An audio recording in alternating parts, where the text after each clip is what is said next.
बच्चे, जैसा कि आप सभी को पता है, हमारा जो सिलेबस है उसके अनुसार हम आपको स्टडी करवा रहे हैं। इसके साथ साथ जो आज आपका हमारा टॉपिक है वो टॉपिक है आज हमारा सर्वोच्च न्यायालय यानी कि सुप्रीम कोर्ट।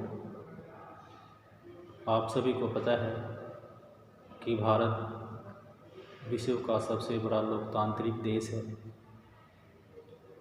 उस शासन व्यवस्था को चलाने के लिए हमने 3 तरह के सरकार के अंग बनाए हैं: विधानपालिका, कार्यपालिका और न्यायपालिका।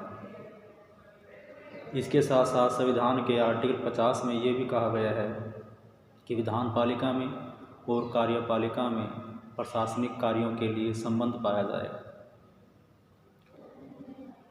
लेकिन उसके साथ ये भी कहा गया है कि जो तीसरा अंग है सरकार का, न्यायपालिका, जो कि कानूनों की व्याख्या करेगी, उसमें इन सभी तीनों अंगों को अलग रखा गया है। सर्वोच्च न्यायालय को विधानपालिका से, न्यायपालिका से बिल्कुल, कार्यपालिका से बिल्कुल अलग रखा गया है। तो बच्चों, जो आज हम डिस्कस करेंगे, एक्सप्लेन करेंगे, पढ़ेंगे वो पढ़ेंगे आज आपका सुप्रीम कोर्ट यानी कि न्यायपालिका। तो सबसे पहले हम आपको बता दें बच्चों, सभी राज्यों के पास अपने ना तो हाई कोर्ट हैं, हमारे पास 28 राज्य हैं और 22 राज्यों के पास हमारे पास अपने हाई कोर्ट हैं। तो जो हम आज डिस्कस करेंगे वो करेंगे, एक्सप्लेन करेंगे, आज करेंगे हम सुप्रीम कोर्ट के बारे में। तो बच्चों, जैसा कि आपको सभी को पता है, आपकी भारत की राजधानी नई दिल्ली में एक सुप्रीम कोर्ट की व्यवस्था कर रखी है। जब 1957 में इसके स्ट्रक्चर को बनाया गया तो जब इसमें 7 न्यायाधीश थे। वर्तमान की बात करें, आज इसके जो न्यायाधीश हैं वो 33 यानी कि 33 + 1 यानी कि एक मुख्य न्यायाधीश, अरविंद सिंह बोबड़े और 30 अन्य न्यायाधीश हैं, जिनकी कुल संख्या आज 34 निर्धारित की गई है। तो आपने जो देश में व्यवस्था अपनाई गई है न्यायिक, वो हमें सिर्फ एक सुप्रीम कोर्ट के अनुसार देखने को मिली हैं। अब हम बात करते हैं इनकी नियुक्ति की। सुप्रीम कोर्ट के जो मुख्य न्यायाधीश की जो नियुक्ति करता है बच्चों, देश का राष्ट्रपति करता है। लेकिन जो उसकी योग्यताएं हैं, योग्यता के बारे में साफ कहा गया है कि सबसे पहले वह भारत का नागरिक हो। दूसरा ये कहा गया है कि वह किसी उच्च न्यायालय में न्यायाधीश के पद पर 5 वर्ष का अनुभव रखता हो या फिर किसी उच्च न्यायालय में 10 वर्ष तक एडवोकेट के रूप में कार्य कर चुका हो। तीसरा ये है, अगर राष्ट्रपति चाहे तो किसी महान कानूनविद को भी वो सुप्रीम कोर्ट का मुख्य न्यायाधीश बना सकता है। अब बात आती है इनकी अवधि की। बच्चों, जो इनकी अवधि होती है काम करने की वो 65 वर्ष की होती है। अगर इससे पहले भी ये संविधान के अनुरूप काम ना करें तो इनको अपीचमेंट आर्टिकल 61 के अनुसार इनको महाभियोग से हटाया जा सकता है। 1992 में रामास्वामी एक मुख्य न्यायाधीश हुआ करते, उनके खिलाफ अपीचमेंट यानी कि महाभियोग लगा था, लेकिन वो बहुमत ना होने के कारण उसको निरस्त माना गया। अब आते हैं बच्चे इनके वेतन भत्तों पर। बच्चे 2,50,000 रुपये इनको सरकारी संपत्ति, सरकारी खजाने से इनको पे किया जाता है। निःशुल्क रहने का, सुरक्षा का और ऑफिस खर्चा इनको अलग से दिया जाता है। अब बात आती है इनकी सेवाओं के प्रतिबंध की। बच्चे, अगर सुप्रीम कोर्ट का मुख्य न्यायाधीश अपने 65 वर्ष के बाद अपनी सेवाएं प्राप्त कर लेता है तो उसको ऑल इंडिया यानी कि पूरे भारत में कहीं भी किसी भी न्यायालय में सेवा देने का अधिकार नहीं है। ऐसा बच्चों इसलिए किया गया कि ताकि वो कोई किसी राज्य की या किसी प्रकार की गोपनीय सूचना या संवैधानिक तंत्रों से छेड़खानी कर ना सके, तो वह अपने पद के बाद किसी भी न्यायालय में अपने जो कार्यभार नहीं कर सकता। अब बात आती है बच्चों हमारे पास इसकी व्यवस्था की। अब बच्चों जो इसकी व्यवस्था वो हमें बिल्कुल स्वतंत्र रूप में रखी गई है। जैसे कि मैंने पहले बताया है, कार्यपालिका, विधानपालिका और न्यायपालिका। न्यायपालिका को भारत में पूरी तरह स्वतंत्र रखा गया है। ये भी कहा गया है कि न्यायपालिका आर्टिकल 146 के अनुसार संसद में और अपने कार्यों में अलग थलग विचार कर सकती है। अब बात आती है, क्या सुप्रीम कोर्ट को हम कहीं और भी स्थापित कर सकते हैं, सर्वोच्च न्यायालय को? जी हाँ, आर्टिकल 130 में साफ कहा गया है कि सुप्रीम कोर्ट की व्यवस्था देश के किसी भी स्थान पर किसी भी शहर में स्थापित की जा सकती है, अगर ऐसा जरूरत पड़े तो। अब इसके बात आती है इसके क्षेत्राधिकार की, इसकी भूमिका की, इसके कार्यों की, इसके अधिकारों की। सबसे पहले तो जो क्षेत्राधिकार की बात करें हम, इनके पास अलग अलग क्षेत्राधिकार होते हैं। तो सबसे पहले हमारे पास जो है वो है प्रारंभिक क्षेत्राधिकार। प्रारंभिक क्षेत्राधिकारों से हमारा जो अभिप्राय है वो है एक राज्य या एक से अधिक राज्यों का विवाद, दो या दो से अधिक राज्यों का विवाद। जब भी कोई ऐसा विवाद आएगा तो वो सर्वोच्च न्यायालय के सम्मुख उसको पहुंचा दिया जाएगा। दूसरा हमारे पास है अपीलीय क्षेत्राधिकार। अपीलीय क्षेत्राधिकार वो होते हैं जो अपील करके सुप्रीम कोर्ट तक पहुंचते हैं। जैसे हमारे पास दीवानी मुकदमे हैं, फौजदारी मुकदमे होते हैं। दीवानी मुकदमे होते हैं जिनमें 20,000 रुपये तक की मानहानि का जुर्माना होता है। फौजदारी मुकदमे होते हैं जो मारपीट झगड़ों से होते हैं, जैसे कि मृत्युदंड, कोई भी अपराध, इस तरह के मामले तो उनको बोलते हैं आपराधिक मामले। एक होता है एडवाइजर जुडिशरी, यानी कि सलाहकार। आर्टिकल 143 में राष्ट्रपति सुप्रीम कोर्ट का सलाहकार और सुप्रीम कोर्ट राष्ट्रपति का सलाहकार के रूप में कार्य करते हैं।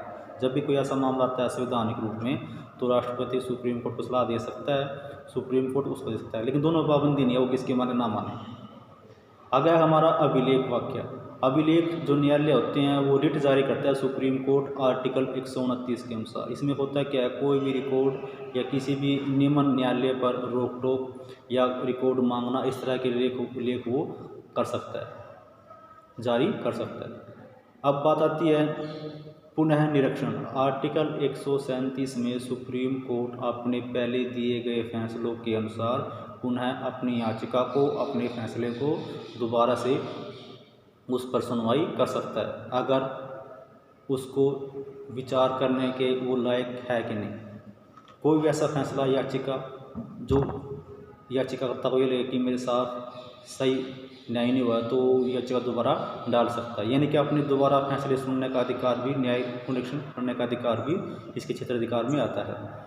एक विधि अधिकार। विधि अधिकार का मीनिंग क्या होता है, कोई ऐसा अधिकार जो मौलिक अधिकारों से जुड़ा हो या कानून से जुड़ा होता है उसको हम विधि अधिकार, क्षेत्राधिकार कहते हैं।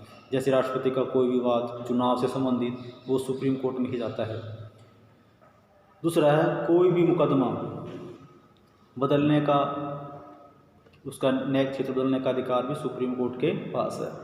अब बच्चे बात आती है इनकी जो नियुक्ति होती है सीनियरिटी के आधार पर होती है, लेकिन 1975 में इंदिरा गांधी ने इस सीनियरिटी के सिद्धांत का उल्लंघन किया। सीनियरिटी का जो सिद्धांत था उस तरह से अवेलेबल था कि उसको हम संवैधानिक रूप में लागू कर सकते थे, लेकिन इंदिरा गांधी के टाइम में बच्चों ऐसा देखने को मिला है कि सीकरी रिटायर्ड होने के बाद, न्यायाधीश सीकरी रिटायर्ड होने के बाद एन रे को वहाँ पर न्यायाधीश बनाया गया और बाद में MH बेग और उसके साथ हेंगड़े और गौरव को अपना त्यागपत्र देना पड़ा। इसके पदों को लेकर बच्चों इस तरह के जो तनाव है सरकारों का, सत्तारूढ़ दलों का देखने को मिल जाता है। तो अलग अलग व्यवस्थाओं में इसको अलग अलग जो कानून व्यवस्था है सत्तारूढ़ दलों ने इसको हमेशा अपने ही उपयोग में अपनाया है। तो हम बात करते हैं अब इसकी स्थिति के बारे में। बच्चे मैंने आपको पहले ही बता दिया है, सरकार सत्तारूढ़ दल होने के बाद भी ये अपने जो अधिकार क्षेत्र है ये स्वयं निर्धारित करती है। सबसे पहले उसका मेन कार्य है वो अधिकारों को संरक्षण करने का है, क्षेत्रीय अपील करने का है, क्षेत्राधिकारों के बारे में उसकी कानूनों की व्याख्या करने का है। कोई भी ऐसा नया कानून जो अध्यादेश के बाद लागू हुआ उसकी व्याख्या करने का अधिकार भी, अगर वो लोकसभा में, विधानसभा में, लोकसभा में पारित हो चुका हो तो उसके लिए भी अध्यादेश को चुनौती हम इस चीज़ में दे सकते हैं। तो अलग अलग व्यवस्थाओं के लिए सुप्रीम कोर्ट में अलग क्षेत्राधिकार को हमने अपनाया गया है। तो अब बात आती है हमारी इसकी उच्चतम न्यायालय की स्थिति की। बच्चे, भारत में उच्चतम न्यायालय की स्थिति एक ऐसे संगठन, ऐसे संस्थान के रूप में की गई है जो व्यक्तियों को उसका तवज्जो, उसका विकास, उसकी नैतिकता और उसके जीवन से प्रभावित सभी मूलभूत अवस्थाओं की सुरक्षा करना है। भारत एक ऐसा देश है जहाँ पर अधिकारों की मांग हमेशा ही सुरक्षित और लंबे समय से दबके से चली आ रही है। तो सबसे बड़ा जो इसमें मेन हेडिंग है वो ये कहने का है कि कोई भी सर्वोच्च न्यायालय अपने व्यक्तियों से ऊपर नहीं है। व्यक्तियों की आज़ादी, उसकी सुरक्षा, उसका विकास, उसकी मूलभूत आवश्यकताएं सबसे पहले उसको आगे रख के ही अपने फैसले देता है। तो इसमें अलग अलग बातें, अलग अलग विचार किया गया है। तो सबसे पहले हमने ये पढ़ा है कि कोई भी न्यायाधीश अपनी मनमर्जी से इसमें फैसले नहीं देता। उसके लिए हमने एक आयोग बनाया गया था 99वें संशोधन 2015 में हमने 99 संशोधन किया था। उसमें ये कहा गया कि इसमें एक न्यायिक आयोग बनाया जाएगा जिसमें 6 सदस्य होंगे जुडिशरी के और विधि कानून मंत्री होंगे। तो ऐसी ऐसी व्यवस्था भी हमने इसमें कर रखी है जिसमें अनुसूचित जनजाति, जातीय आयोग, अल्पसंख्यक आयोग, समुदाय, महिला आयोग, इन व्यक्तियों को भी हमने अपने इसमें कानून विधि आयोग में जोड़ा है। तो इनकी व्यवस्था को लेकर, इनकी कार्यविधि को लेकर अलग अलग महाभियोग, अलग अलग कार्यशैली पर इन पर हम देखने को हमने मिली है। तो इसमें कोई दायर नहीं बच्चों कि कोई भी व्यक्ति अपने अधिकारों को लेकर, अपनी सुरक्षा के लेकर इन क्षेत्राधिकारों में वो जा सकता है। आज इनकी संख्या मैंने आपको पहले ही बताई है, 1 मुख्य न्यायाधीश और 33 अलग से यानी कि अन्य न्यायाधीश, कुल मिलाकर 34 न्यायाधीशों की व्यवस्था इसमें कर रखी है। तो इस तरह की हमारा जो सुप्रीम कोर्ट की संरचना है वो इसमें अपनाई गई। हमने कोई भी क्वेरी हो या हमने इस चीज़ में आपको देख लेनी। जय हिंद।